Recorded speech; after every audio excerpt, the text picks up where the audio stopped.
Good afternoon, Goat Locker racing fans. We've had a long week of season opening races. Well, it's finally Friday, and we proudly present to you Season 10 of the Goat Locker Racing SAVE22 Truck Series right here on VSPEED. I'm your host, Logan Threlkeld, with a few new members to the Friday night crew.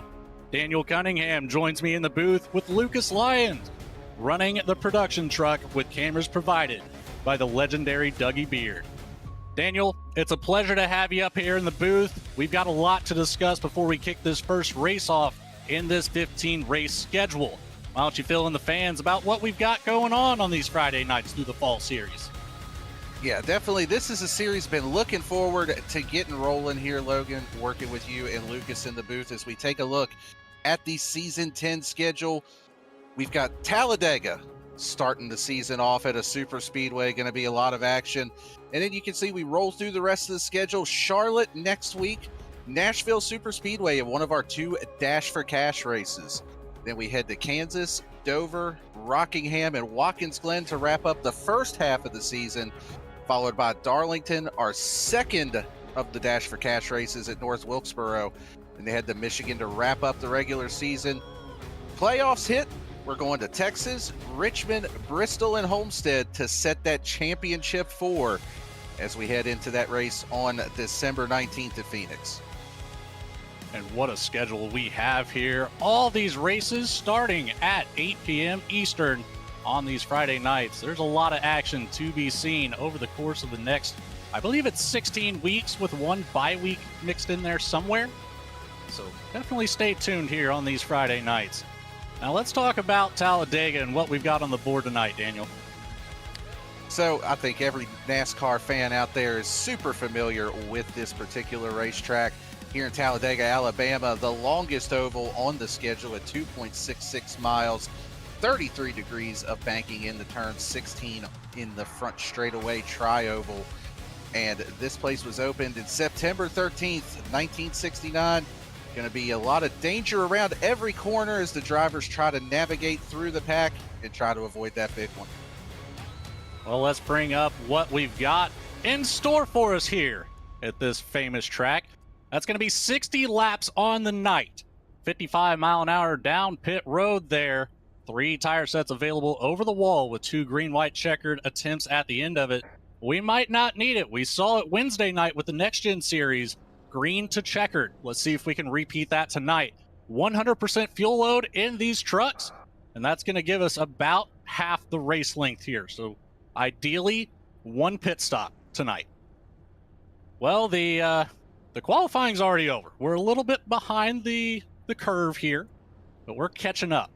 Let's get right down to it. Take a look who is on our Jam Printing and Promotions Pole Award, and that's going to be none other than that Jam Printing and Promotion truck. Patrick Drabick puts the 07 on the top spot.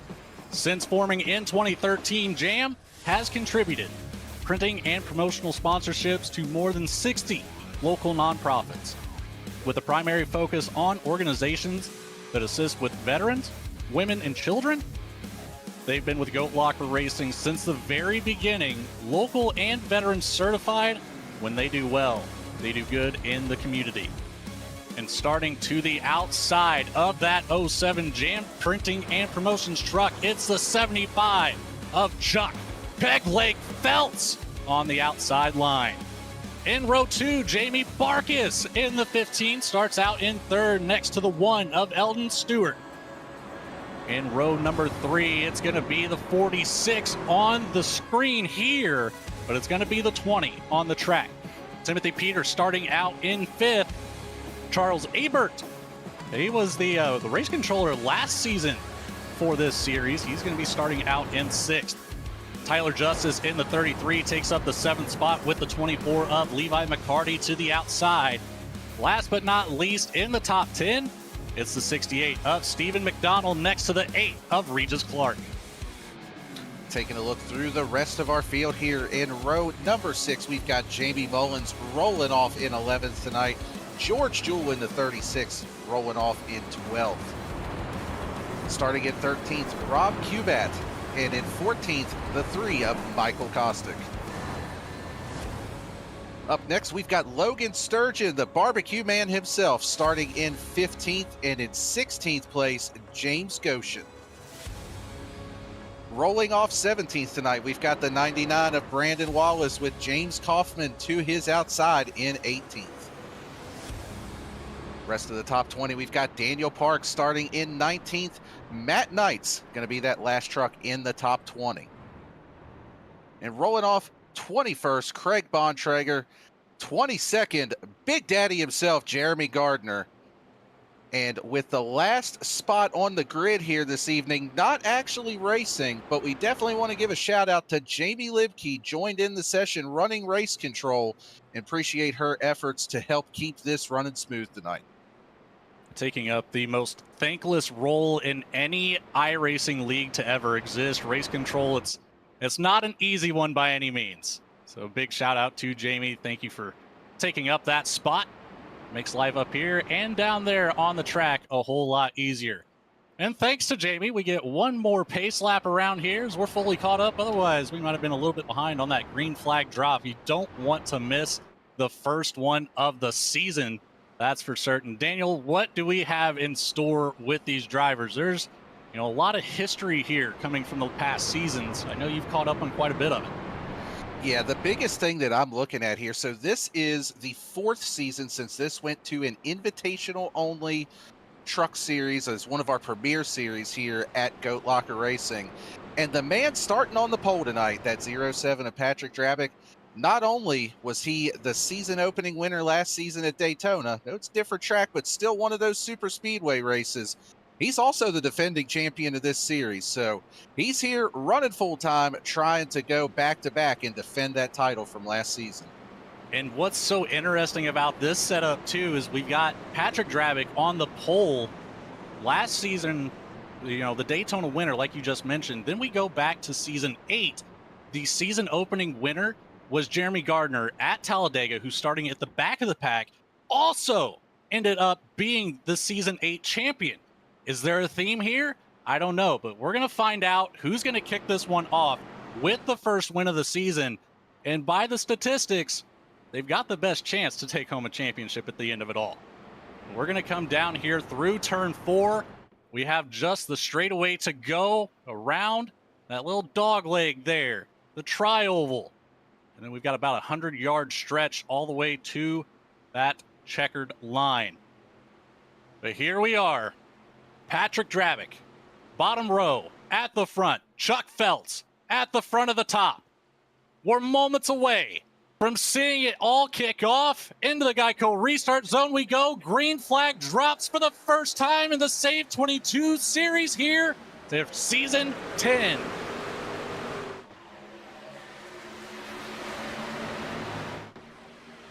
See him lined up 2 by 2 here. Chuck on that outside line. Chuck Pegleg, Feltz, Patrick Drabick on that inside line.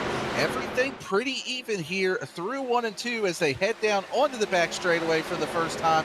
Looks like we've already got a lot of guys trying to get down to that bottom line. A couple more trucks in that bottom lane compared to who's running up top. There's going to be a lot of movers and shakers. Right now, we're going to focus on getting everything lined out, being as careful as possible. However, right behind our race leader now, Chuck Feltz, who got down in front of Patrick Drabick. He's going to come around and hopefully claim this first lap lead, but don't look now. It's the one of Eldon Stewart getting a big shove from the outside. Charles Abert all over that back bumper. I don't think it's going to be enough to put that one up ahead of the 75, and it doesn't, just barely. Chuck Feltz gets the first lap lead of the season. Yeah, really good shove from that 7, as you mentioned, and even Levi McCarty there, that third truck in line on the top side.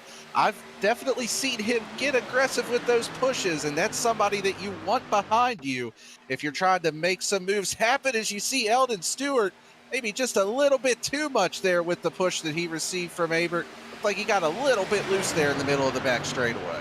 It looked like behind Abert, we had that 24 McCarty we were just talking about. We got a little bit out of line too, so I'm thinking it might have been a situation of pushing the pusher, which is a very difficult, feat to accomplish here.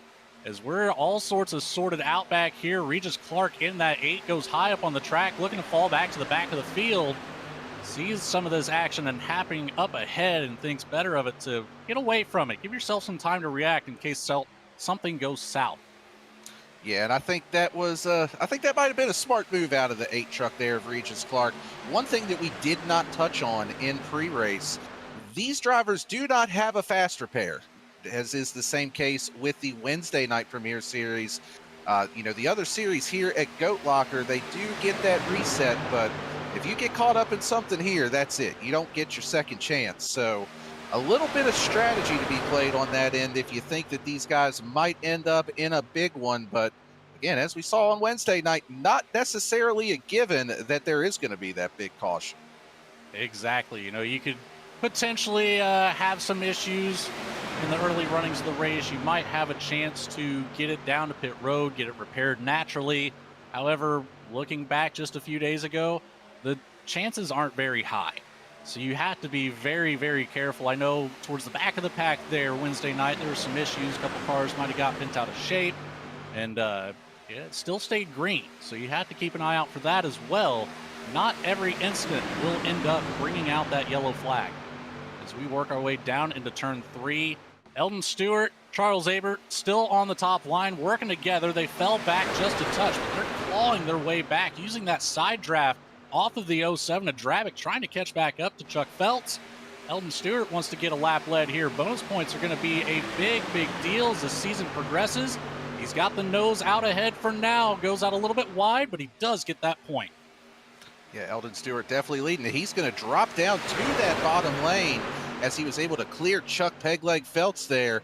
And, you know, you can kind of see it down the straightaway that last time through the tri-oval. That top groove just didn't look like it was formed up quite as much. But as we say that, Levi McCarty in that 24 is just absolutely shoving Charles Abert to the front.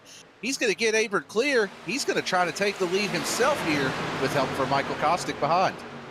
I think if I'm that 7, I would rather stay in front of the 24. Like you mentioned earlier, Levi McCarty is an extremely good person to work with the draft. He knows how to push. He knows how to receive a push. And it can propel 2 or 3 cars straight up to the front like we just saw. However, now Charles Abert has the help of Eldon Stewart, another driver who I personally know is really good at pushing other drivers. So it's going to be a battle of who can stay the most squared up to the back bumper in front of you. Yeah, absolutely. And another driver that I would not discount is that 3 of Michael Kostick, somebody that I've raced with quite a few times, a driver that says that he's not particularly fond of super speedways, but, you know, for somebody that isn't really a big fan of him, he seems to find his way to the front in quite a few of them. So another driver to keep an eye on here as we go throughout the race this evening. It's one of those situations where you just can't hide speed. Michael Kostick already up to the 3rd position, up 11 spots from where he started back there in the middle of the pack in 14th. And we're barely just coming around to click off lap number 6 and start lap number 7. Back down into turn 1. It's still side by side all the way throughout the field. It might not end up being too much of a different race from what we saw. It started out Wednesday.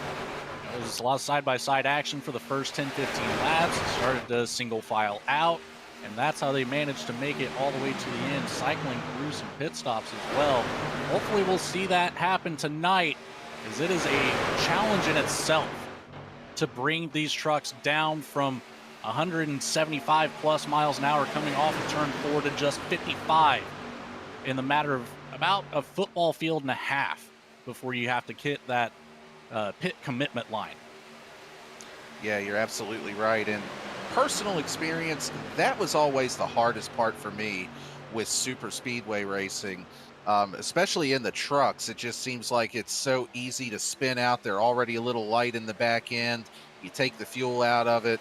It's just, these are probably one of the hardest ones to get slowed down. As you see Kostick now leading that top groove as Levi McCarty dropped down to the bottom in front of Charles Abert, but Kostick with a really good push here from James Goshen, still hanging tough on that outside line. Just like you said, it's, You know, it might not be his favorite type of racing, but he sure is good at it. Keep an eye on that number 3 all night long, as he's going to be working for, that's going to be 13 positions gained if he can get up to the lead.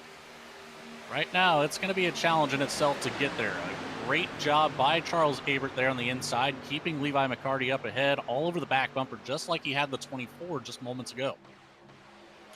Yeah, definitely a good job there between those two. And, you know, even those top 3 cars on the bottom line with Eldon, Stewart, Abert, and McCarty, we had seen them work together up on the high side. So, you know, these guys have already shown they can work together and get themselves up there to the front.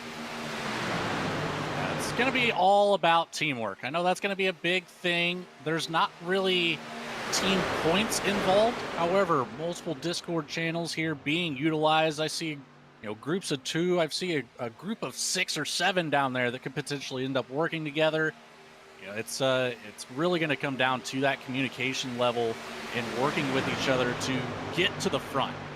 It's even if that big one happens, if you've got a driver that's up ahead to call out what's happening before it gets to the point where you can't navigate through it yourself, that's a big, big help.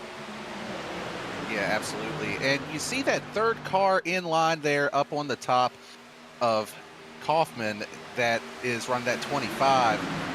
Got the series logo on the hood. He's got SAVE22 on the deck lid.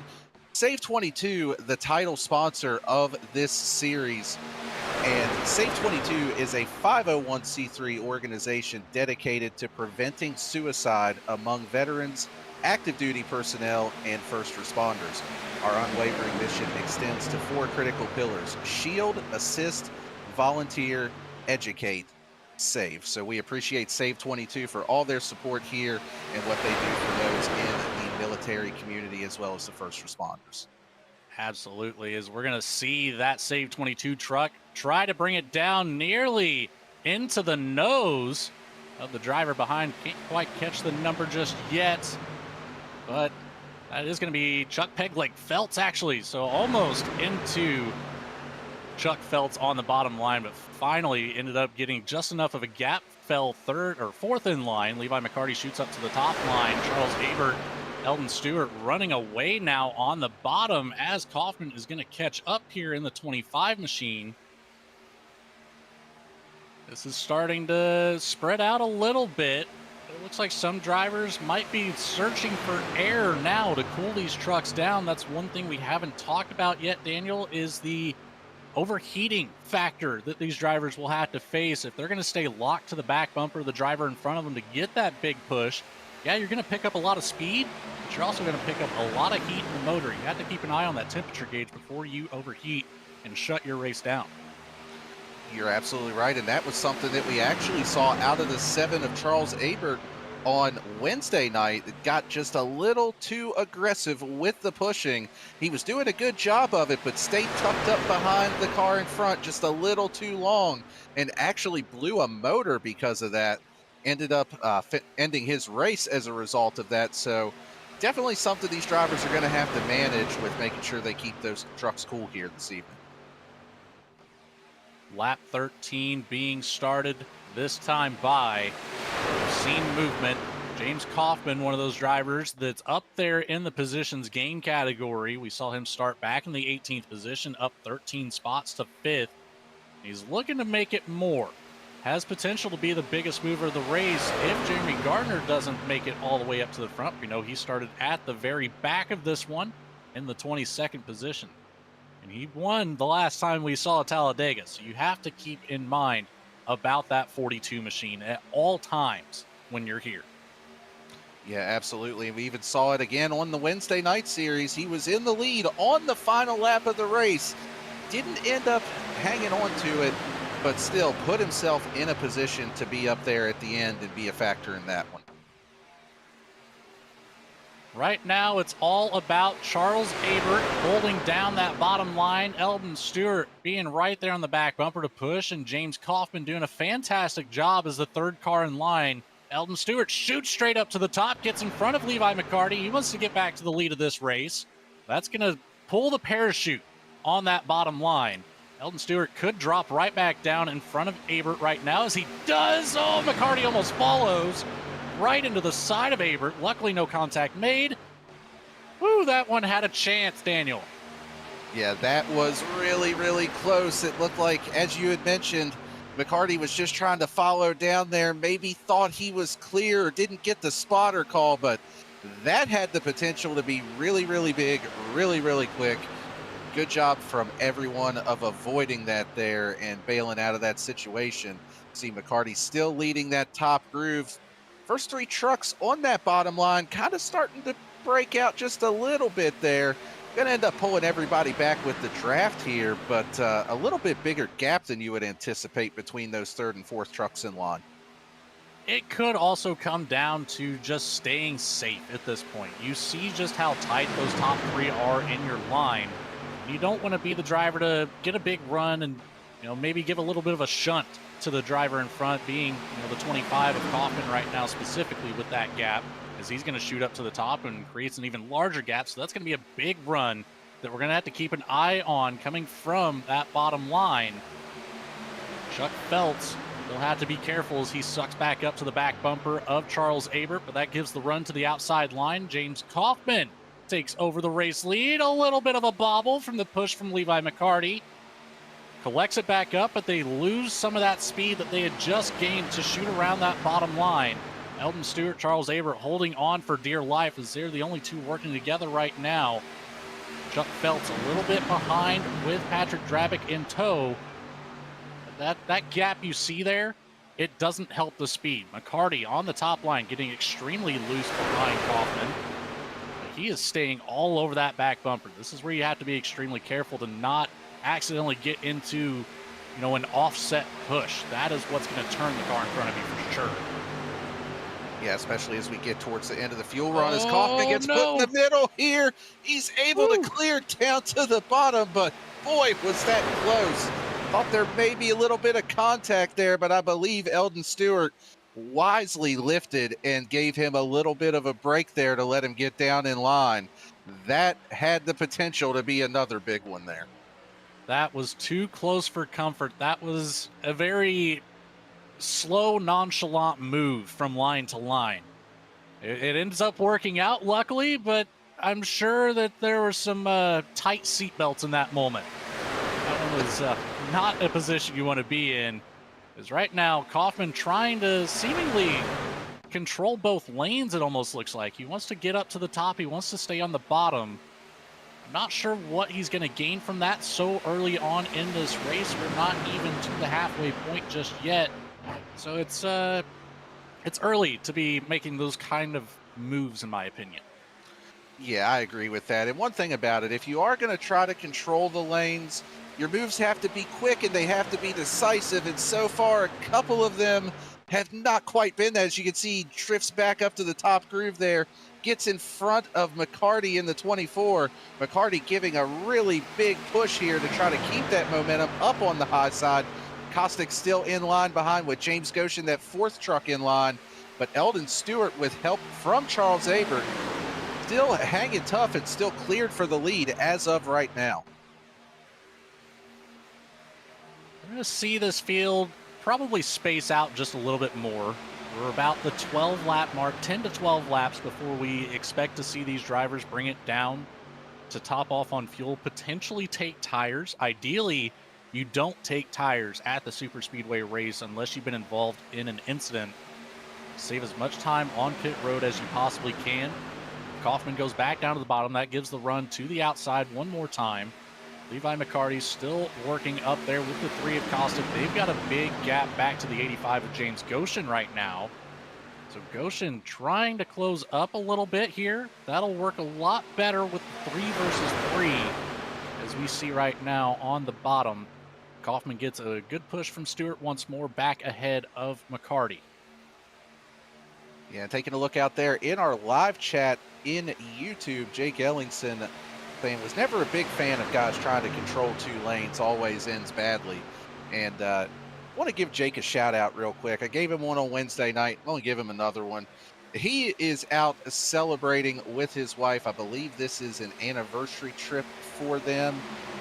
So appreciate him supporting out there. Actually, sorry, honeymoon trip, it looks like, was mentioned in the chat. So appreciate Jake out there supporting us, even though he is on that honeymoon trip with his wife. Look forward to getting you back when you're done with your trip and back out there on track. Yeah, I don't think that he's missed a broadcast so far this week. So good to see, still being active, although spending time with your sweetie. It's Kaufman, Stewart, Abert, all well clear ahead of Levi McCarty, but now getting a good run using that side draft just a touch as they go back across that start-finish line. I tell you what, Daniel, right now we are cruising. Speaking of cruising, let's talk about Cruising Classics located out in Columbus, Ohio. Cruising Classics has a beautiful 56,000 square foot showroom filled with hundreds of unique automobiles. There's something for everybody out there in their hand-picked selection of muscle cars and hot rods. Come on down to visit the facility today or check out their website at cruisingclassicsinc.com. How'd you think about that lead? That was good. I like that. That was smooth right there. I like it. So, yeah, good job with that. Nice segment. As Levi McCarty back down to the bottom lane, he brought Michael Kostick with him. That leaves the top line in control of James Goshen. And take a look at that. It's the 99 of Brandon Wallace sitting in the second spot of the outside line, looking to make a name for himself out here in tonight's race. You want to see that 99 up in the battle all night long. Maybe come away with the podium finish after all. Yeah, we've got a few new players in that top group. Mentioned Brandon Wallace. We've got Matt Knights, the third car in line there. Stephen McDonald, Rob Cubat, a bunch of new names up there that had not previously been in the top 10 trying to get some track position here. And at the back of that top lane, Jeremy Gardner and Regis Clark trying to get some track position here too. You might as well. Now's the time where you have to start thinking about your fuel. We have information from anywhere 28 to 32 laps. There's a lot of factors at play with that. If you're in the lead, you're taking the brunt of all of that air right on the nose of your truck, and it shoots past everybody behind you. If you're in tow, you are saving fuel. If you're at the front, you're using more. So that's where it comes into play, where some of these drivers will elect to fall back to the back of the pack, might be able to extend their fuel run maybe one or two more laps in the long run, but we only have a 60-lap race here. There shouldn't be too much thought about that. I'm sure some drivers are, but ideally you want to break down in packs coming down pit lane, and that way you can stay together as you come back out onto the track and utilize a draft of 4 to 6 cars, and that way you can catch back up to the lead. You can continue the battle just like we're seeing here. It might take a couple laps to really catch back up to one another, but after the pit cycle, give it time, and we'll see this race continue exactly how it is right now. Yeah, and that was a big thing that we saw on Wednesday night in the Premier Series when the green flag pit stops hit. Quite a few speeding penalties, a couple of guys that had some issues getting onto pit road, and it did shake up the running order quite a bit.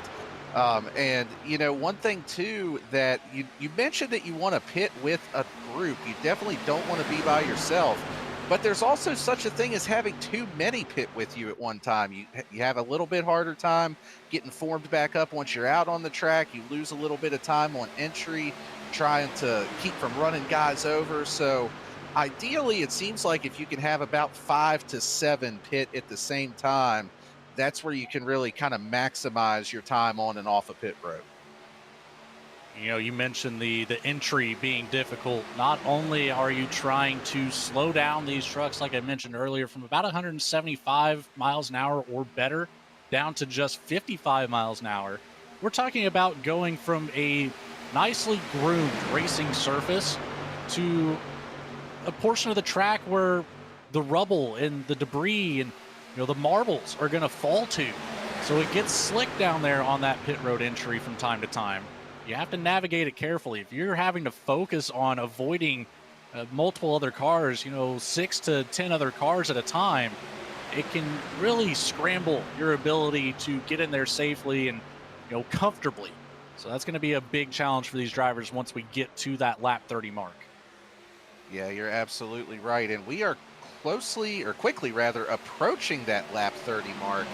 So pit stops will be starting sometime soon. And I'm kind of curious, Logan. We've gotten a little bit of a feel for the race so far. We've seen some guys moving throughout the field. We didn't really do pre-race picks, but is there anybody that you're kind of keeping your eye on as we get to the second half of this race, as you think they might be the one to watch here? We didn't do pre-race picks for a reason. It's because I know your history with pre-race picks. And we want to see this one go to the end. We'll let this one sort itself out. Maybe we can get into that next week as we get through the schedule. But or maybe if we see something stack back up towards the end of this race, we can re-talk about that. That's not a word, but we'll bring it back up in conversation. Revisit. That's what I'm looking for.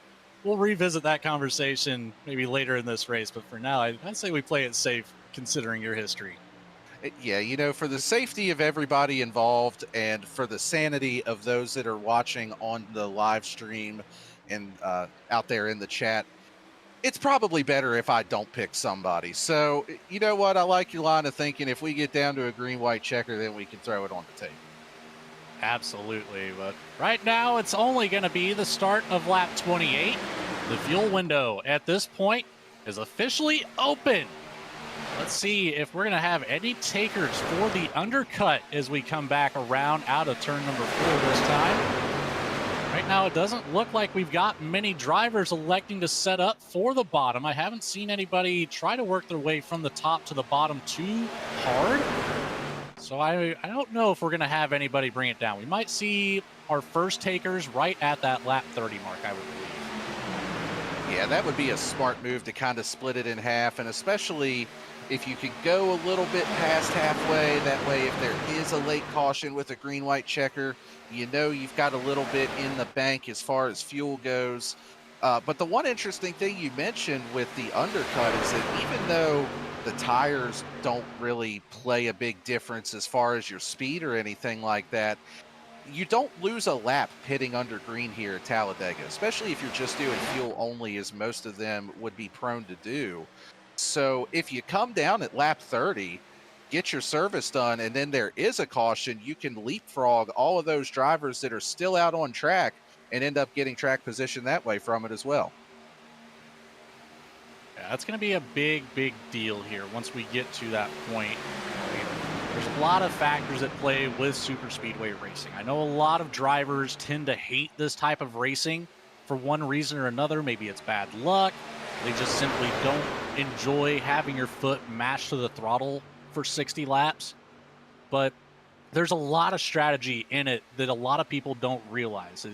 It all comes down to that teamwork, the communication between your team, and then just being able to mentally withstand the ups and downs of what this race can do. Is we've seen comers and goers already. We've had some that have been up towards the front of the show. Chuck Phelps was just up here in the top 3. I think he might even held the lead at one point, I believe. The 75 might not have gotten a lap led for it. He did. He has 3 laps led so far. Chuck Phelps went from the lead and now finds his way back to the 14th position. That's what I mean. It's a roller coaster of a race at these super speedways. Yeah, you're absolutely right. One thing about it, in all likelihood, you're probably not going to stay up front for the entirety of the race. And we have seen some guys like Levi McCarty, for example, that's been up close to the front for the majority of it. But at some point in time, you're probably going to find yourself getting hung out on the draft, or sometimes you just pick the wrong lane to go with, and you're going to have to work your way up through the pack at some point. And one thing with that 75 of Chuck Phelps that we were talking about just a moment ago, I've seen him get a few wins here at Talladega before, so I would not count him out of the battle at any point. Well, Daniel, I don't know if you caught it, but it looks like we have our first pit cycle of the night. We're going to have a couple drivers coming down pit road here. Keep an eye out. This could get hectic. Watch the front of the pack, watch the middle of the pack, and don't forget the back. It's going to be all over the place as Levi McCarty is going to be the first one to peel it down. And a slurry of race cars coming behind. It's about half the field. We got one locking it up there towards the back, one that's way out wide. The 8 of Regis Clark. The 71 goes around. Daniel Parks keeps it off the wall, but adds a whole lot of time to his pit road visit, and that's going to separate him from this pack once they come back out on track. McCarty hits the box first. Let's see, or apologize, McCarty does not hit his box first. I believe that was James Kaufman there. Let's see who wins this battle off of pit road. Full tank of fuel going in. 14.3 for Goshen and Kaufman. 14.5 for McCarty. 13.5 for Eldon Stewart. He's going to come out side by side with Levi McCarty. That's going to be an interesting one to sort out before they get to, they already did before they got to that turn 1 apron. McCarty will come out in the lead. Eldon Stewart right behind. Here comes our second group. The 49 of Bontrager goes sideways in front of everybody. Barely gets into the wall. Might be a little bit of damage there to fix on that one, but everybody else in group number 2 comes down safely.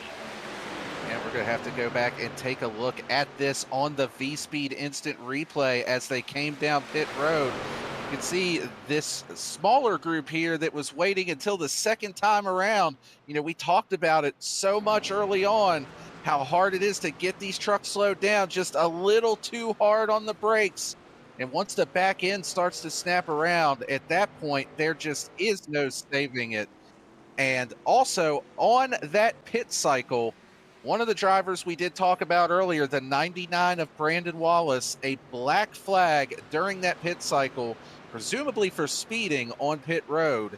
So that is going to be a tough recovery for him for the rest of this race as well. He will be held in his pit stall for, I believe that is a 40 or 45 second hold, on top of taking your fuel, potentially tires as well. That's going to be over a minute down pit lane, which is well over a full lap here, a couple seconds at Talladega. So we'll see Brandon Wallace. Likely, he's most certainly going to go a lap down, as he's not going to have any help at all with the draft. And he is just now coming out of the pit stalls.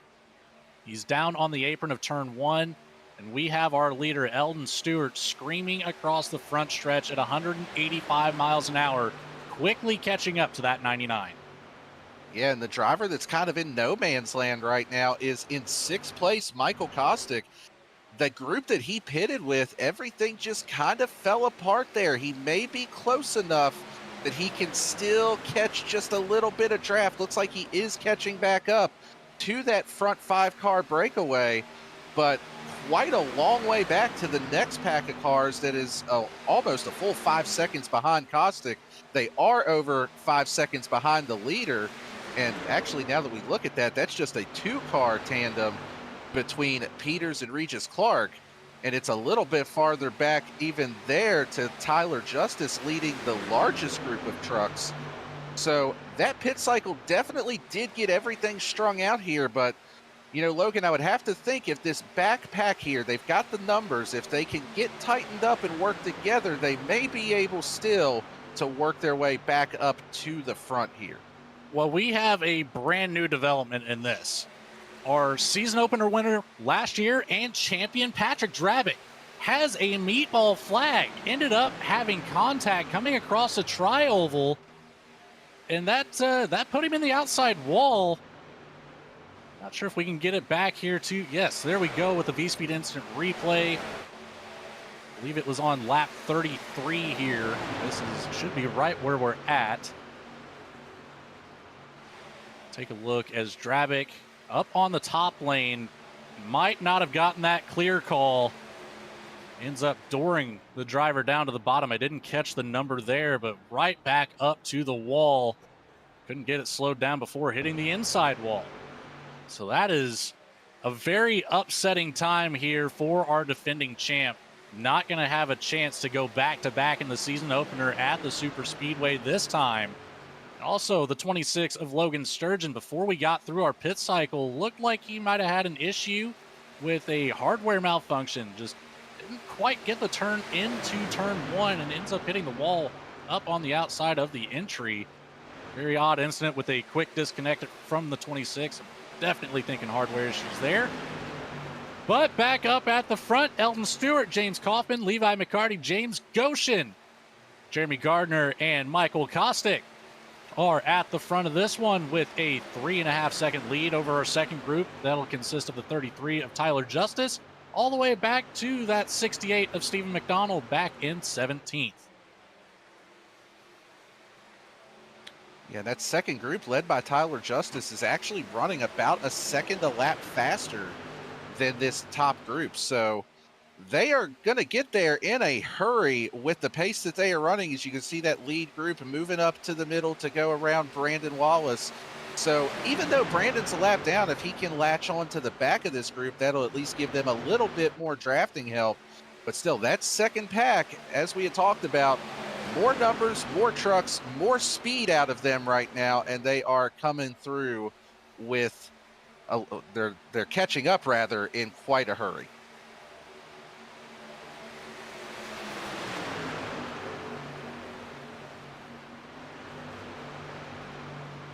You can see it right there. I apologize for that. A little bit of a connection issue on my end, but you saw it there in the background. That second group working in a completely uniform line back there versus this first group. We're working side by side. That's not helping your draft at all. That's where you're going to see that major speed difference between these two groups. If you want to see this front pack continue to pull away, they need to get single file. It's not going to happen. Tyler Justice is already here. There he is. 1 second back now from the rest of this pack. Yeah, and that pack is now at a spot where they can start getting a little bit of draft off of that lead pack as well. And you mentioned it, that lead pack running side by side with those last two trucks is just going to make a bigger hole in the air as they are coming in an absolute hurry here.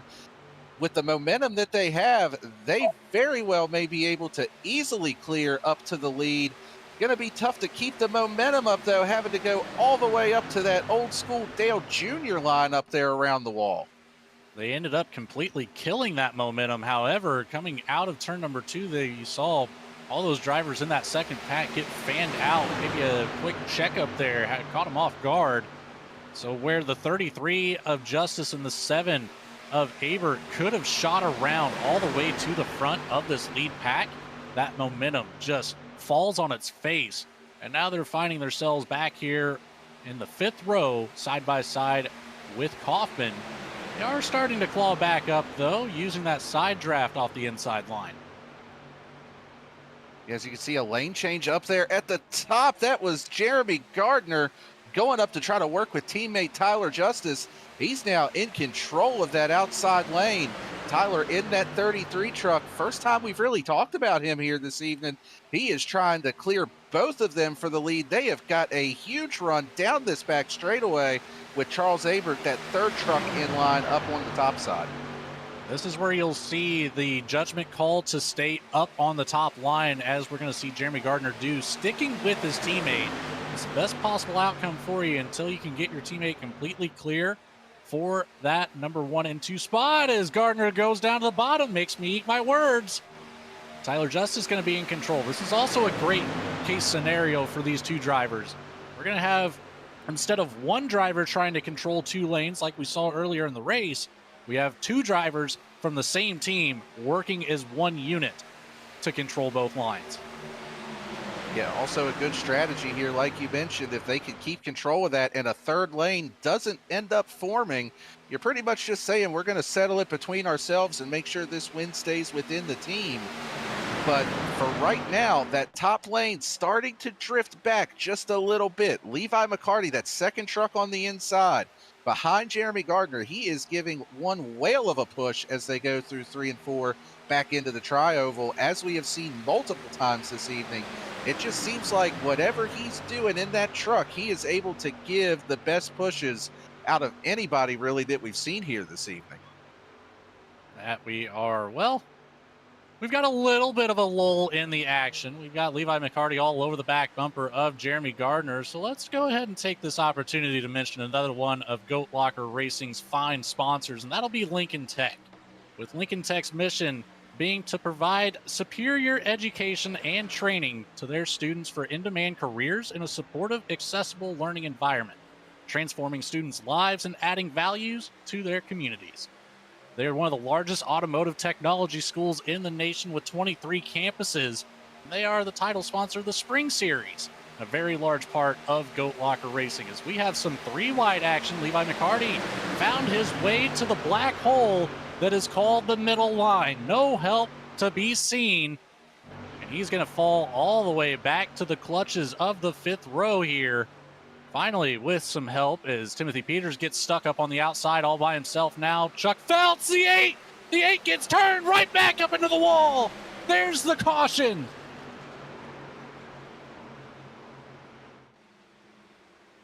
Regis Clark gets turned sideways, a complete 90-degree angle on the bank of 1 and 2, and somehow gets lucky enough to continue in this race. The 85 of James Goshen, however, not so lucky. Here's the 64 with a quick tap to the inside, and that's going to put the 64 right into the wall as well. Matt Knight getting a good hit from both Regis Clark and James Goshen, plus a little bit of contact with the wall himself there. James Goshen is potentially out of this one. We're going to take it on board with Goshen. Take it away, Dan. Yes, right on board with the 85 here. Really just an innocent bystander out of all of this. See that middle line starting to form up. Regis Clark moves down just a little bit. Matt Knight's there, and just nowhere for the 85 of Goshen to go in that instance. And it looks like that is going to be a race ender for him, as he is showing off the track right now. But yeah, just nowhere for the 85 to go in all of that. And I think the 66 of Jamie Mullins ended up getting a little bit entangled in that as well, but doesn't have a whole lot of damage by the looks of it. Should be able to continue. Goshen was the only driver to pick up that meatball flag. That is a mandatory bring it down pit lane. You've got a lot of damage you need to fix before your truck is safe to be back out on the track. Yep, and as we take a quick look here, don't think we're going to see really anybody come down pit road except for maybe those that did get damaged, like Regis Clark. It's like all of our leaders, good to go on fuel. They're going to stay out here, Logan. Yeah, they might as well. We topped off at that halfway mark. We already know they were able to complete 31 laps to start it. The only idea that might be floating through these drivers' head now is restarts. Cautions do tend to breed cautions. We're going to stack it up to where it's 2x2 throughout the entire field one more time. That's going to cause a lot of chaos on this restart. A lot of drivers with ground to make up now. So it's going to be a interesting turn of events here as we are over the halfway point. We're just 15 laps, well, 16 at this point, 15 as we come back around, laps to go. Let's take it to a quick commercial break. What do you say? Hear a quick word from our sponsors, and then we'll be right back and take this thing green flag to the end. Stick around.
Thriving job market and low cost of living, plus a wide range of veteran benefits, make Indiana the perfect place for veterans of the United States military to call home. InVets can help you find that home. We're an organization started by veterans to help former service members transition to civilian life in our state.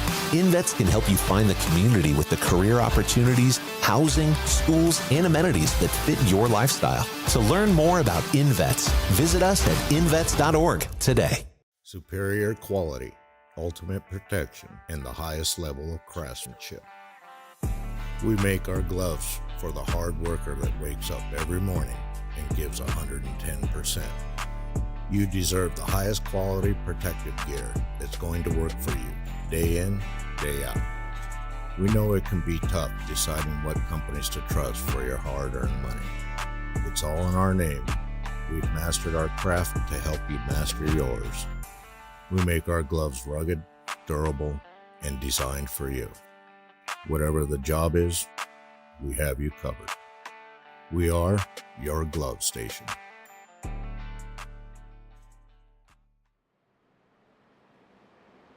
And we are back here live at Talladega with the Goat Locker Racing SAVE22 Truck Series on our Friday nights. And what a better way to spend it here. Hopefully the folks up at Nasty's Restaurant and Bar have it up on the big screen. March 21st of 2012, Nasty's opened its doors in Hilliard, Ohio. From the get-go, they aim to embody the energy and passion of their sons, Nathan and John. They poured their dreams into this Nasty's Restaurant and Bar. Nathan's commitment to hospitality ensured that every guest received exceptional food and service. They're co-sponsors of the Wednesday Night Next Gen Series. They've hosted numerous fundraisers in their establishment with the goal of raising funds to donate a sim rig to a deserving veteran or first responder. And that'll lead us right into a quick shout out to our most recent sim rig giveaway winner. That's going to be Hamza Khan, who's also our Warrior Spotlight. I'm not sure if we have a graphic for it, but Hamza Khan served in the U.S. Air Force for 6 years as a ground radio tech. He deployed to Afghanistan in support of Operation Enduring Freedom and was stationed at Mountain Home Air Force Base in Idaho and Osan Air Force Base in Korea. Hamza, we are so proud to have you here. Glad you're a part of the community, this ever-growing community here at Goat Locker Racing. If you want to be a part of it, go down to that description here in the YouTube channel. You can find that Discord join link as we're going green one more time here at Talladega. Let's see if we can take it to lap 60 from here. Jeremy Gardner now holds the lead. Started at the back of the pack. I told you he was a threat. Up 21 positions now.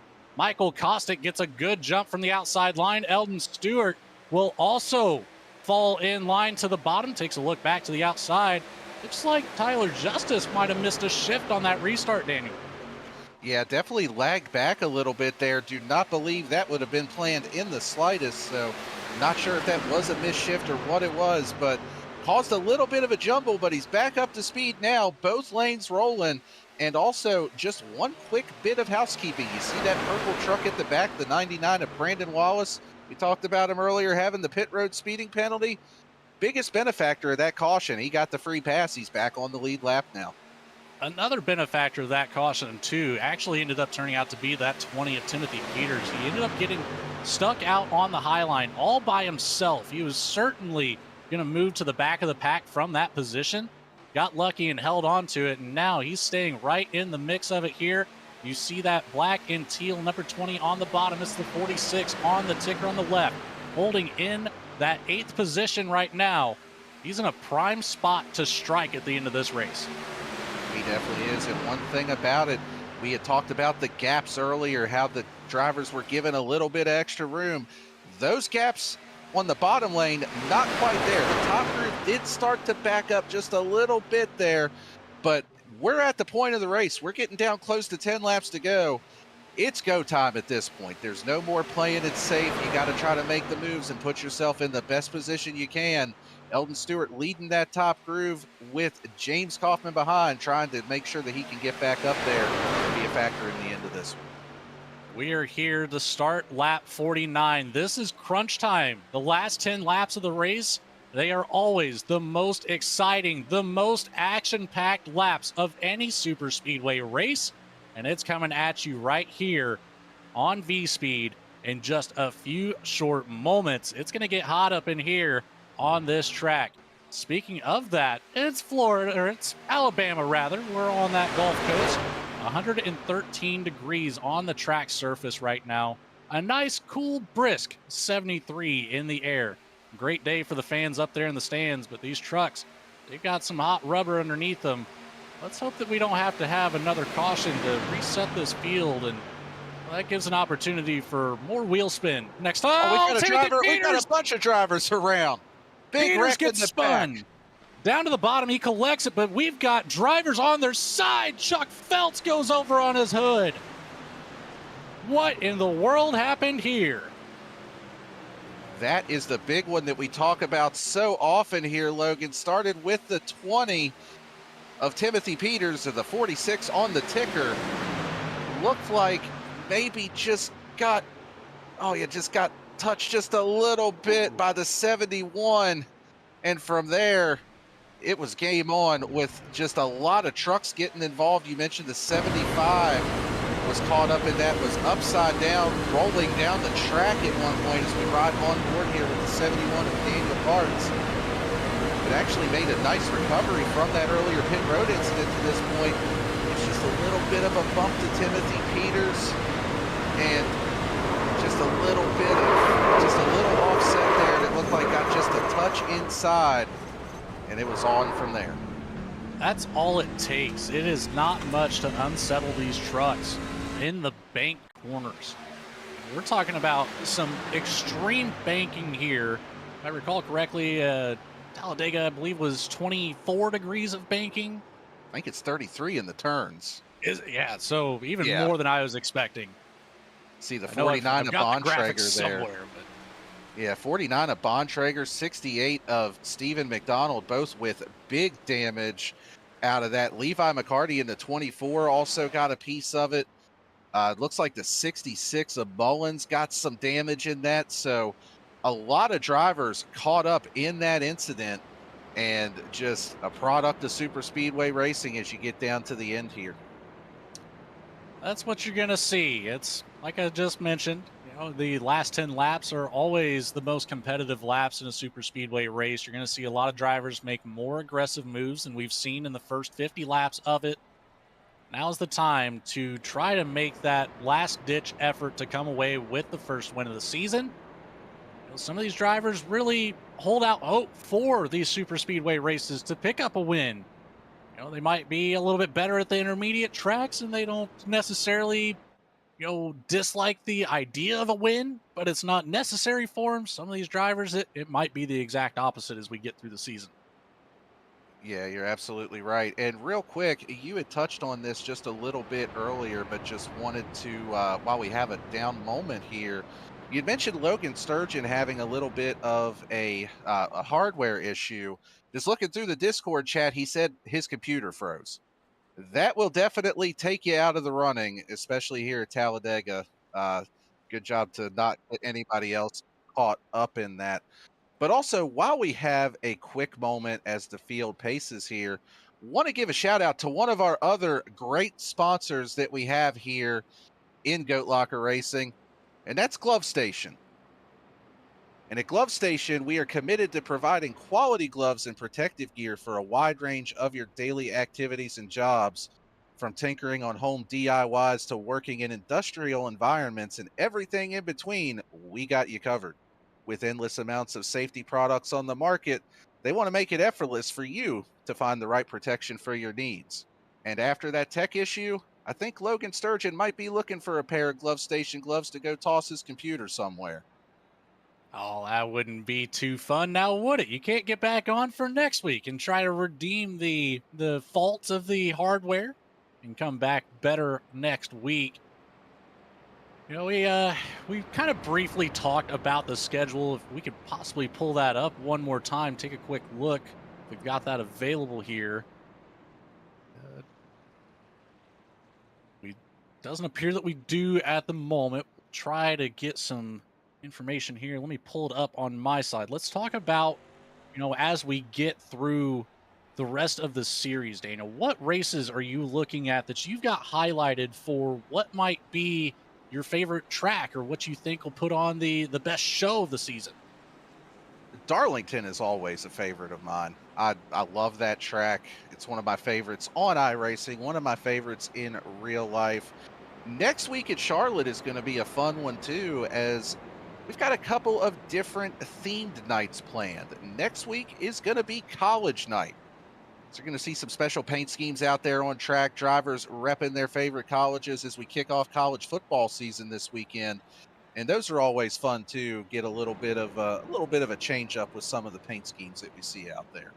And it might even, factor into how some of these drivers might drive against somebody else. Maybe they're your rival schools. So you got to watch out for that type of battle as well. I tell you what, I'm looking forward to whenever we get to the round of 8. Homestead, Miami. That is one of my favorite tracks on the surface. It is one of my most successful tracks on the surface. A couple wins there will definitely put it in the favorite category pretty easily. So once we get into December, I'll be having that one marked on my calendar. It always puts on a pretty good show as well. And you can't ever knock out Phoenix as the championship race. What an interesting pick on that one. It is a love or hate type of track, especially since they took that start-finish line from what is now the backstretch and put it to the dog leg. It gives it a whole different dynamic of racing there. Yeah, it definitely does. And it'll be interesting to see how things play out as we go through this season. But Logan, we are getting down into the end of this race. We said if there was a late caution, we were making a pick, so I'm going to hold you to it. Who are you looking at here before we go back green? Well, let's see who's going to have the potential bad luck put on. Let's hear yours first. You know what? Give me the 99 of Brandon Wallace. He got the caution he needed. He got back on the lead lap. And you know what? I really just want to do an interview with him. I ain't going to lie. So that's who we're going with. I can't say I blame you there at all. I'm going to go a little bit further back. Just one spot here to that 15 of Jamie Barkas. That's who I want to see up here in that MK Fire Designs paint scheme.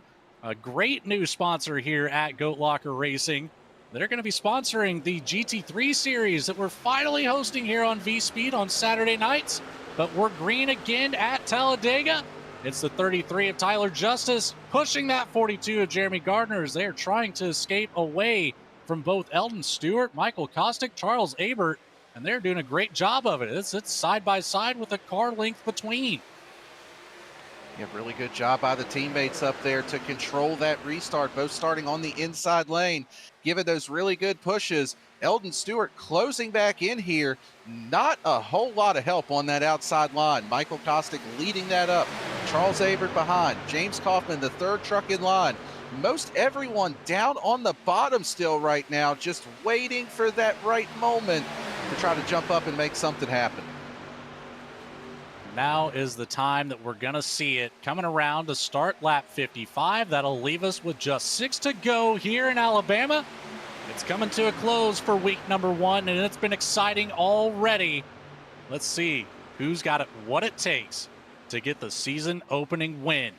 Michael Kostick, door to door with Jeremy Gardner now out on the outside line. Charles Abert, door to door with Tyler Justice. Kaufman, Stewart, row number 3. We've got a little bit of separation on the top line. Another group of 3 drivers working together there. So now we finally have that 99 of Brandon Wallace starting to catch back up to the back bumper of Stewart. Might see this 5-car tandem. That's not what you want to see in front of you, though. Eldon Stewart with a little bit of a connection issue. Hopefully that'll stay in line here as we come around for 5 to go. 5 to go this time by Top Groove getting a little bit of momentum. Michael Kostick leading that outside lane. He's going to lead this lap back to the line. Jeremy Gardner still in the front spot on that bottom lane.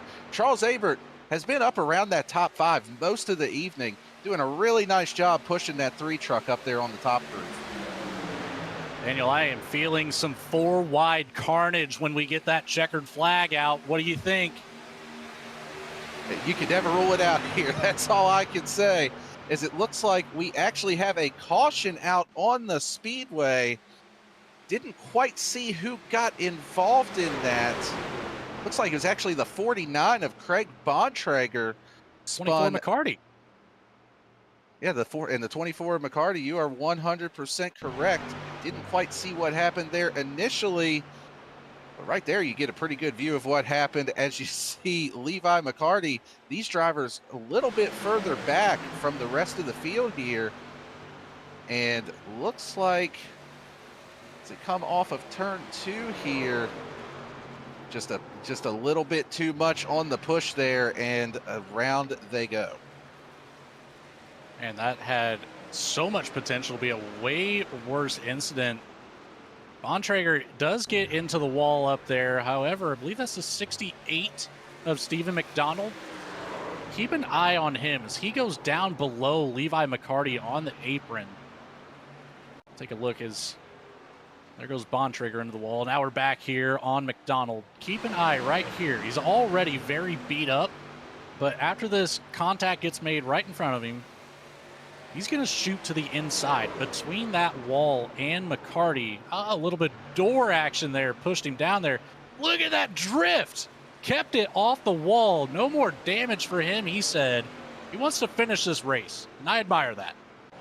I'll tell you what, that was one heck of a save going through there. He had that thing sliding all four wheels, and that's not easy to do in general, let alone when you're already fighting a damaged truck. So, man, that's just a really good job from him on that. Oh, man, what a race we've had so far. It's coming to a close, however. 3 cautions on the night, 15 lead changes as well. And I would say, you know, if it wasn't for the fact that we just have the one timing and scoring line here at Talladega, you could pretty well triple that number of lead changes, and I would say that would be accurate here, as we've seen multiple drivers up in the front of the pack at any given moment of this race. They've been battling side by side, getting the nose out ahead, but it doesn't count unless you come all the way back around to the start-finish line and you still have that position held. But the battles at the front of the pack have not ever let up. It was a little bit of a lull there once we got through the pit cycle. We got reset with that caution shortly after, and then it's been on ever since then. Yeah, it has been. And taking a look out there in the YouTube chat, Mama Ellingson mentioned, check out the back deck on Brandon's truck, talking about Brandon Wallace in the 99. Not sure if we could get a little bit of a close-up on there of the 99, taking a look at the back, but he's got a little bit of a message on there, a little bit of a running joke that's been going through Goat Locker. The 99 is terrible. So, not quite able to catch it from here, but, you know, it just seems like it would be fitting if he put that on the back of his truck and he's able to find a way to park it in victory lane tonight. I have to say, the 99 has not been terrible tonight. He's found his way up into the top 5. He's currently sitting in the 8th position. And I tell you what, this is about the spot that I would want to be in, as we're going to be setting up here for our first green-white checkered attempt of the night. Remember, we only have 2 of them. So if we can get back around to the white flag before another yellow potentially comes out, after that, all bets are off. And then Wallace, if he holds this position, these drivers up at the front just ahead of him, they're going to be after that number 1 spot. The risk is high. The reward is just as high. But Brandon Wallace has a good opportunity to navigate anything that could go on in front of him and possibly sneak out a win here. Yeah, you're absolutely right. And really, any of these trucks that are still rolling, you can't rule it out that they are still in the running for a win, or at the very least, even a top 5. And a real quick personal story as they get the 1 to green here.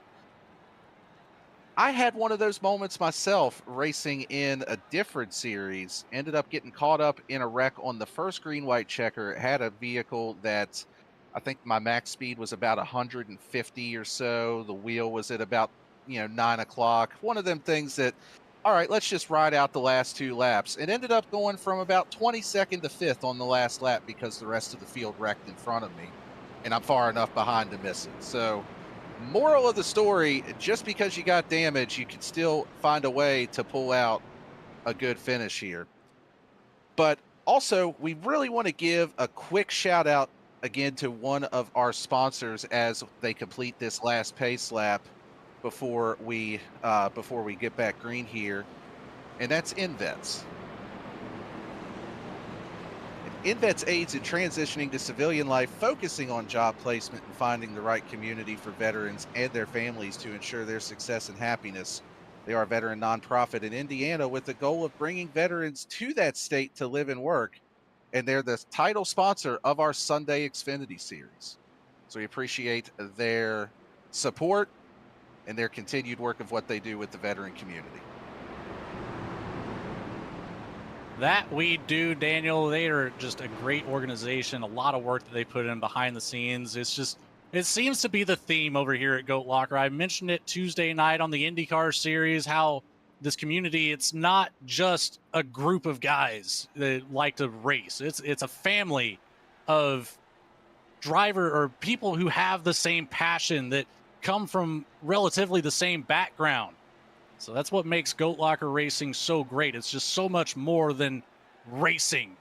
But here we are, one more time, racing at Talladega. Green flag in the air. Michael Kostick, Jeremy Gardner leading the way down into turn one. Our first green-white checkered attempt of the night. Can we make it around to take the white flag this time? Let's find out. We're getting a little squirrely up here at the front. The pushes are getting bigger from that second row. Tyler Justice wants to get his teammate out ahead. Michael Kostick wants a race win on a super speedway, although he might not like them. And really right now, the 42 and the 33, the only teammates that I see that are close to each other, and they are nose to tail up there on that top groove. That could play to their benefit as they get ready to come to the white flag here, but falling back just a little bit on that outside line. Michael Kostick to the lead. He's got both lanes cleared as they come to the one to go. White flag in the air. It's official from here. Michael Kostick controls the bottom. Jeremy Gardner on the top. Abert on the bottom helping Kostick. Teammate Justice behind Gardner. Who's going to make the move for the race win? Coming down the backstretch one more time. It's Gardner down into Kostick, sends them both up to the wall. It collects Justice. It collects half the field. It's going to be a drag race from here. Eldon Stewart all by himself on the top. Abert, Kaufman, and Kubat for the first time in the top three. The 38 has a chance to sneak away with a race win. He gets to the inside of Kaufman. He's got the draft of Abert. Will Stewart be able to collect some draft and maybe shoot around? It doesn't look like it's. Single file to the tri-oval. One more opportunity. Charles Abert to the outside goes Kubat. Side by side, Abert gets it across the line. And what a finish, side by side. Does not get much closer than that. The top three cars all within a tenth of a second. Race winner Charles Abert by .007 at the line. Beating and banging after the big wreck that happened on the back straightaway, and a really nice race by Charles Abert overall. He was in contention all night. He's going to come away with the season opening win here. Well, we talked about it at the top of the show. Our season opening race winners for the last two seasons have gone on to be that season's champion. This is setting up very nicely for Charles Abert, who steps out of the race control booth and onto the track this season. A big win is going to be just such a confidence booster in itself for Charles Abert, as I believe if we're still sticking with the same rules as last year, that's going to be your first locked-in driver to the playoffs, pending if he does make the rest of the required starts through the season. I would say Charles Abert after tonight, he's probably pretty excited to get this series going, as he's going to burn it down here in front of the fans at Talladega, Alabama. It's been sweet. We'll let him celebrate here as he's got 5 laps led on the night. The most important one at the very end. Puts it in the wall in celebration. An odd one to do. But what do you say we take it to a commercial break one more time, then we'll get set up here behind the scenes. We'll bring it right back to our post-race show with interviews of our top 3 results and final thoughts. We'll be right back, folks. You might want to stick around for this one.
superior quality, ultimate protection, and the highest level of craftsmanship.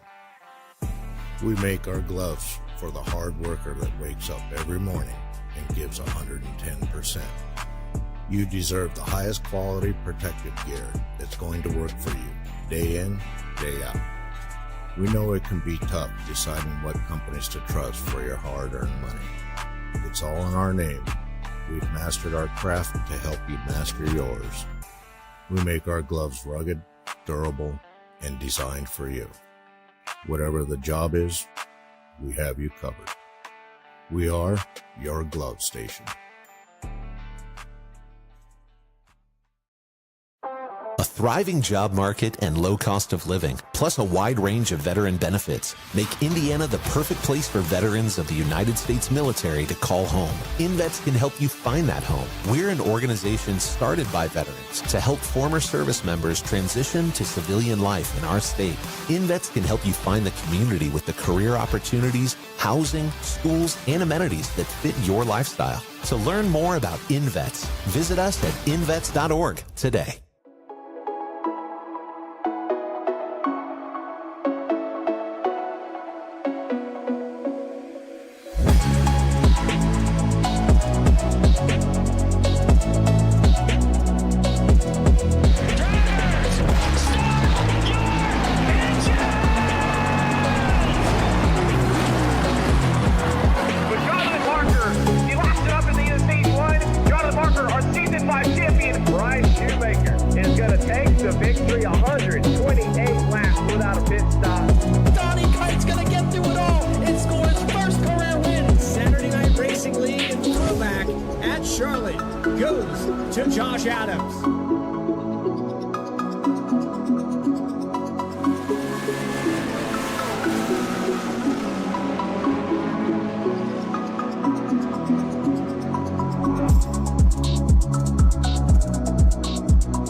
And we are back live from Alabama. It's the SAVE22 Truck Series presented by Goat Locker Racing, right here live on VSPEED. We saw it live, but let's take a quick look at our results. Charles Abert able to edge out that 38 of Rob Kubat. James Bond making an appearance with a 007 interval there. That's a close finish, about as close as you can get. Not the closest we've seen, though. James Kaufman right in the picture as well, just separated by over 1/10 of a second. In third, the 25 with an excellent performance tonight, up 15 positions, and that will be our biggest mover of the race as well. Eldon Stewart was right there in the picture too, but that number one machine will ultimately finish in fourth. Regis Clark we saw go for a ride, able to minimize the damage, and comes back for a top 5 finish in the number 8. The 15 of Jamie Barkas, that was my pick as we got to that later running of the race, ends up rounding out here in 6th. The 66 of Jamie Mullins, a quiet night, but finishes with a top 10, up 4 spots into 7th. Daniel Parks in the 71 gets an 8th place finish tonight.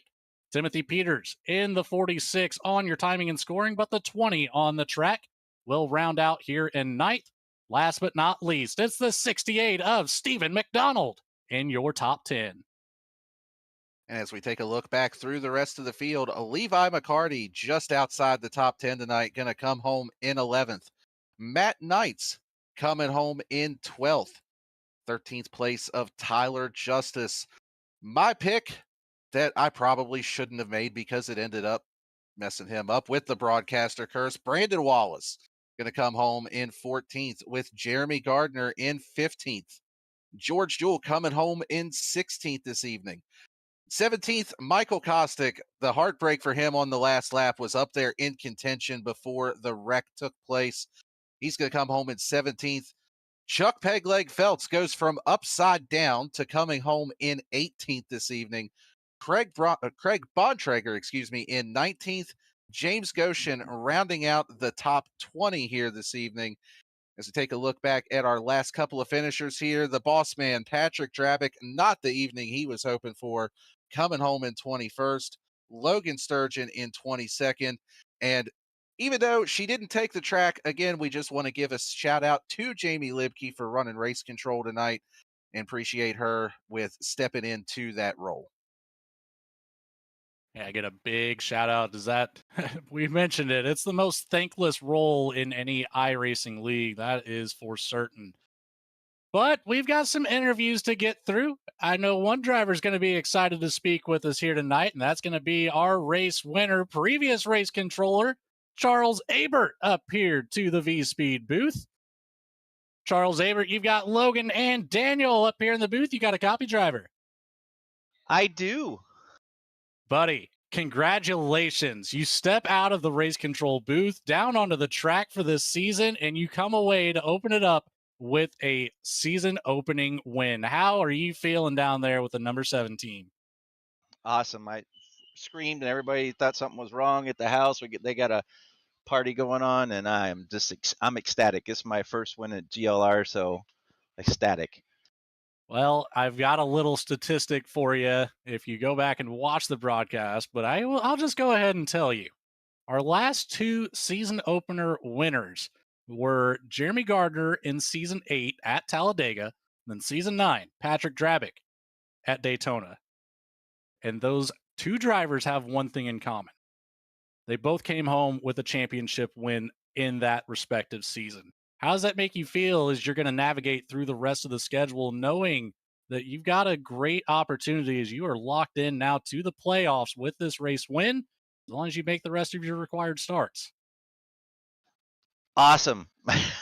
I mean, it's been great. Sunday night, I blew my engine because I wasn't watching my temperatures well enough, so I want to make sure I didn't make that mistake tonight. And I mean, it worked out. I practiced qualifying so I could start up towards the front. So, man, it feels great. I bet it does. Now, as we look through the schedule, are you familiar with the schedule you have ahead of us, Charles? Yes, I have looked at it, and I will pull it up again. Well, I posed the question to Daniel earlier in the broadcast. Now I'm going to go ahead and ask you, what is going to be the race in this season that you have marked on the calendar that you're hoping for, either the best results or you're feeling the most comfortable at? What do you got to look forward to this year? We've got 14 more races now. Texas. I want to win at Texas. Can't say I blame you there. Texas is a good one. That's that first race of the round of 12 once we get to November. So that'll be a good way to go ahead and start advancing yourself through the playoffs. A good one to keep on the calendar. Maybe a little bit of extra practice now, knowing the circumstances. But Charles Averitt, you said it here first. It's your first win in the Goat Locker Racing League. Now, I know you said you've got a party going on, so we don't want to hold on to you too long. But certainly you've got somebody to say thanks to. Somebody to give a shout out to for the first race win. I want to thank my wife for supporting me. I want to thank GLR for the opportunity for helping me get started with a little extra equipment. I want to thank my team, High Velocity Sim Racing, but most important, I want to thank our sponsors, Lincoln Tech, SAVE22. Can't not say enough about them. This is our sponsor series, the Indiana Department of Veteran Affairs. But they're awesome for what they have done for us. And thank you for the broadcast team for what y'all do. And I don't want to forget race control. Absolutely. Well, again, congratulations, Charles. You've got some celebrating to do, buddy. It's Friday night. It's Labor Day weekend. What a better way to go into it. Get to that party, buddy. We'll catch up with you next time we see you on track. All right. Thanks, broadcast team. Go GLR. Go GLR indeed. That's your race winner, Charles Averitt, everybody. And we're going to move right on down here to our second place finisher. Daniel Cunningham has caught up with Rob Kubat down here in the second place spot. Hey, Rob Kubat, this is Daniel up in the booth. You got us? I do. How you guys doing? Doing good, buddy. Man, you had one heck of a run there this evening. coming home with that P2. Talk us through what that last lap was like from your perspective and what you were thinking once you cleared that big wreck on the backstretch. I mean, yeah, it was honestly pretty chaotic, but like you said, as soon as I cleared that wreck, I just kind of seen like the gates open to the checkered flag, but just couldn't get it done there. Charles made a great move, just coming up, giving me that little touch. If I could have just kept going to the outside, probably a little bit more, I would have maybe had a better chance at getting further along there. But that's what super speedway racing produces. So no harm, no foul there. No hard feelings. Yeah, for sure. And a really strong start to your season. This just being race one. And, of course, you want to win, but a second place, a really good way to start off here. Does that give you a little bit of confidence as we get into some of the more, we'll say, traditional tracks on the schedule? How you feeling about your chances with going forward here? Yeah, I mean, absolutely. That's a huge confidence boost. It was really good racing all night. Some of the most competitive super speedway racing that I have ever seen on the platform, which is actually really cool. A lot of the times you can find yourself a little too easy to make runs with some guys, but no, this was great. Everybody was hard racing. Seems like everybody was trying to get their runs going, and anybody could have won this race tonight from the way that the field felt out there. But I still think that way going into the next races. We'll see how everything goes. I'm not the greatest, but this is definitely a huge confidence boost. That's for sure. Well, definitely cool to see you up on the podium and a really strong run here this evening. Before we let you go, who do you want to thank? Any sponsors or shout outs? Yeah, I'd like to thank Jam Printing and Promotions, SAVE22, of course, you guys as well. You guys do a great job. Absolutely a great job. One of the most articulate ways that I have seen people run a broadcast. So huge thank you to you guys and Alexander PCs. I'd also like to give a shout out to Salvador Martinez for the truck tonight. He does great work. He's a great painter, one of my good friends. Shout out to the Gangs Discord, all you guys over there. But that's all I got. All right. Well, congratulations, and we will see you at the next race at Charlotte. Appreciate you guys. And there you have it from our second place finisher, Rob Kubat. And Logan, I believe you've caught up with our third podium finisher, James Kaufman, and you're ready to get that interview with him. Yeah, absolutely. Another driver that we don't maybe get to talk to too often, James Kaufman with the 25 machine coming out here with the podium and 4 laps led. Now, I mentioned it during the results page. James, did you know that you were the most the highest gaining position driver, the biggest mover of the race? You were up 15 spots from 18th. That's good. Of course, it's super speedway, so anybody can go anywhere on one of these. It is super speedway racing. However, you had to navigate some incidents out there on the track. Now, run me through a couple of those. What were you thinking as you're watching out the front windshield there, and might have had some cars going sideways in front of you at a couple different points this race? Yeah, most good thing about most of the wrecks that were here, they were behind me, either beside or behind, and like the one on the last lap there was they started wrecking outside. I just got on Charles's butt and shoved for all I was worth, and other fella, new guy, Rob, he got on my butt, and then I got squirted out in the middle of the turn, and then instinct was to turn down the hill, but better instinct was to, hey, let him go. We don't need to wreck here. We're already pretty good, so just run it Yeah, out I to the mean, end. that's a great call to make there, as it does end up putting you in this P3 position. Now, we came to our one of 2 green, white checkered attempts on the night. You started, as we see here on screen, the third row on the outside behind Tyler Justice and behind Eldon Stewart. Do you think that this restart coming to, back to the white flag, did that have any value to being out there on the outside line and a little bit deeper into the draft? I preferred being for green white checkers. I generally prefer to be on the outside. Um, Seems like the outsides kind of take off better on these super speedways. But was that the last one? That was the I thought I started in the third on the inside for that last one. Looks like we've got you here. Maybe we're a little bit further back than I was Yeah, expecting, but I think that's a restart before. I think. Either way, if show. you're third on the inside line, that's also a good spot to be. Yeah. This is the wreck on screen now that brought out that caution for the green white checkered. Man, you were right. It was just right behind you. My Lord, look at that. Ooh, yeah, you got out of there by the skin of your teeth, that's for sure. James Kaufman, it's a pleasure to have you up here in the booth, man. Glad to see you with this third place finish. You have anybody at home watching that you'd like to say thanks to for being a part of, watching the broadcast, or any sponsors that you want to give a shout out to? Well, I got my wife lets me do this. Doesn't give me much grief, and I'm forever thankful to Jamie and Pat for putting this whole league together and starting this stuff up. You guys do awesome broadcasts. SAVE22, sponsoring the whole series here. So that's can't get any better than that. Veterans for Life. I got that on my tailgate. It's just I got above the yellow line sim motion. We give a lot of rigs away. It's a awesome place to belong to. It's a good group of guys and pretty clean racing. I mean, I was in the cup race on Wednesday, and we ran green the whole way on Talladega. So it's a bunch of good guys here. Not quite able to repeat the same performance from Wednesday, but still only 3 cautions on the night of the super speedway. I would chalk that up to be a very good race. But again, congratulations on P3, James.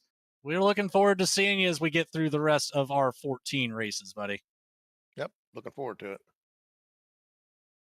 And that's going to do it here for our third place finisher, James Kaufman. Our top 3 have been concluded. And I know that I kind of want to take it back here to that last wreck that did not bring out the caution on that white flag. I know our producer, Lucas, is excited to see it again. Here it is one more time. Jeremy Gardner up on the outside line, gets a shove from Tyler Justice, ends up in the right quarter panel of Michael Kostick. Chaos ensues from there. Dan, do you have any other insight on this one? Any drivers that you want to point out here that might have got wrapped up and had a good shot? No, I think you pretty well hit the nail on the head with that one as you walk through that one.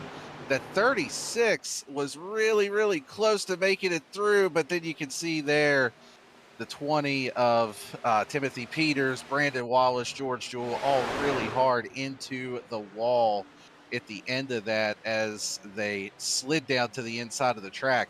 There was one truck that I saw that kind of almost pulled a Days of Thunder move there. I think that was the 15 of Jamie Barkis, maybe, that it looked like, or maybe that was Regis Clark. I think they were actually working together in that, the 15 and the 8. Let's take a look on board here with Regis Clark, who ends up coming home P5 with all of this. And yeah, you see trucks upside down, and then it's kind of like Moses parting the Red Sea in front of them. So sometimes you just get a little bit lucky with the way that those wrecks clear out, and the seas just part for you as we take a look one more time at this just absolutely epic finish between the 7 and the 38 here. Yeah, you see where Charles Averitt holding down on the bottom. It's a late move for Rob Kubat there. He takes that look to the outside, gets a little bit of help initially from Kaufman, but falls back in line. And just like, Kubat said, Averitt came up just enough, made contact enough to slow him down, kept the 7 out in front. Kaufman actually ended up going across the nose of Eldon Stewart, I believe, as we came to the line. If we could take it back to the checkered flag there. Yeah, there it is. Kaufman comes down to try to stay in front of Eldon Stewart. Luckily, Kaufman was able to keep it ahead there. Stewart comes in fourth, so, no harm, no foul with that move by any means. But that's going to do it for tonight at Talladega. Daniel, we had 62 laps of just pure adrenaline here with that green-white checkered at the very end. What are your final thoughts on tonight's season opener? Yeah, just a lot of really good racing. One of the really cool things that Goat Locker does here too is the sim rig giveaways. And even though Charles Averitt didn't get the full sim rig, as he mentioned, he did get some help with some of the equipment, with a rig setup and with the wheel and pedals, but it wasn't the computer itself, I believe. So really cool that one of those that have gotten some assistance from Goat Locker with that ends up coming home with the win here tonight. Yeah, a great race here to kick off the 10th season of the Goat Locker Truck Series. This one brought to us by SAVE22.vet. Glad to be a part of it here. This will be, I believe, season 3 for me in the booth on these Friday nights. Looking forward to many, many more. And, you know, it's a great time to bring up. We've got 2 more shows this week. If you want to count Sunday as part of this week, we still have 2 more series to kick off. We've got the MK Fire Designs GT3 series, the first time that we're going to be able to put the GT3 series on the VSPEED channel on a broadcast at all. So very thankful to MK Fire Designs for signing up for that one. A lot of guys are excited to bring that style of driving. We're going to have road courses consistently week after week on the channel, Daniel. It's going to be a ton of fun on these Saturday nights here at Goat Locker Racing. And of course, the InVets Xfinity Series on Sunday. And then we kick it all back off right on Monday with ARCA one more time to get through our week number 2. But for now, for everybody behind the scenes at Goat Locker, Patrick Dravick, Jamie Barkis, all of our fantastic volunteers for race control, our broadcast teams that have really stepped it up over the summer series, and looking forward to getting through the fall series. For everybody behind the scenes at VSPEED, Adam Baker, Bradley Cooper, Morgan Cook, and Eddie Smith. Of course, our producer tonight, Lucas Lyons, controlling the cameras. My colleague in the booth, Daniel Cunningham. It's been a pleasure, my friend. My name is Logan Threlkeld. We will see you next week when we get it kicked off at Charlotte. Good night, everybody.